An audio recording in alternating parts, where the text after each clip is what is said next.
Hello everyone. आज का video बहुत ही स्पेशल होने वाला है क्योंकि आज हम बात करेंगे कि एक आईवीएफ साइकिल में लगभग कितना खर्चा आता है।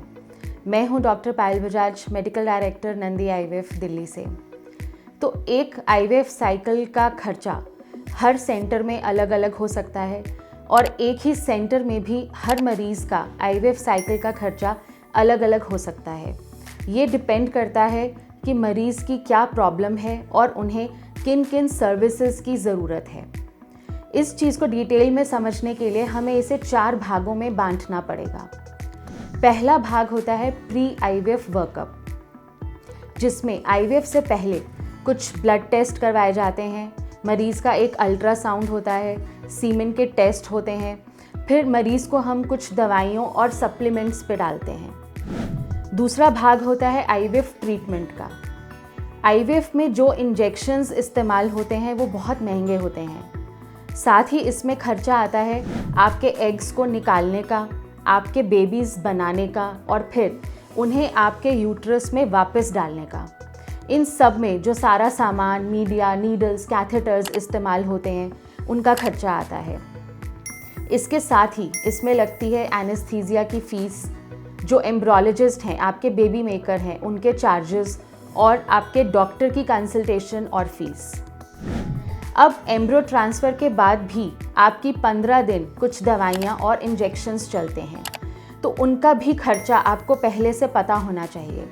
और यदि आप प्रेग्नेंट हो जाते हैं तो यही सारी दवाइयाँ और इंजेक्शन्स 2 से 3 महीने और चल सकते हैं। अब एक बहुत ही इम्पॉर्टेंट खर्चा और रहता है जो भी आपको समझना बहुत ज़रूरी है, वो होता है आपके बचे हुए एम्ब्रियोज की फ्रीजिंग। तो यदि आपके एक्स्ट्रा एम्ब्रियोज बचे हैं तो हम उन्हें फ्रीज़ करके रखते हैं। ये बचे हुए एम्ब्रियोज या तो आपके सेकंड अटेम्प्ट के काम आते हैं या फिर आप इन्हें अपने सेकंड बेबी के लिए भी यूज़ कर सकते हैं। एक और बहुत इम्पॉर्टेंट चीज़ होती है जिसका भी आपको खर्चा पहले से पता होना चाहिए, वो होता है यदि आपको किसी सर्जरी या किसी एडवांस सर्विसेज की ज़रूरत हो तो। हर मरीज़ को सर्जरी या एडवांस सर्विसेज की ज़रूरत नहीं रहती है।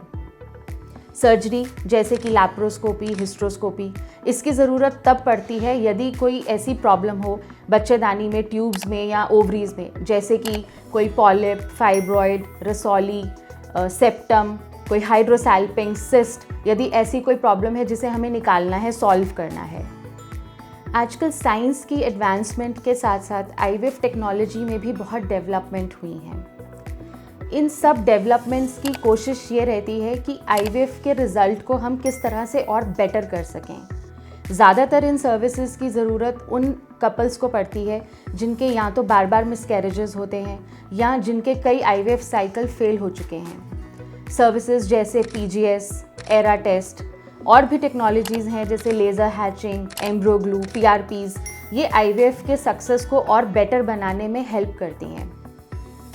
तो जब आप किसी आईवीएफ सेंटर पर जाते हैं तो आपकी प्रॉब्लम और ज़रूरत के हिसाब से आपको सर्विसेज ऑफ़र की जाती हैं और आपका एक पैकेज बनाया जाता है।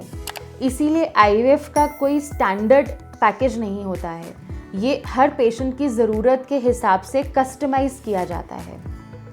यदि अब भी आपकी कोई और अधिक सवाल हों या डाउट्स हों तो आप हमें कांटेक्ट कर सकते हैं। हम हर कदम पर आपके साथ हैं। Thank you.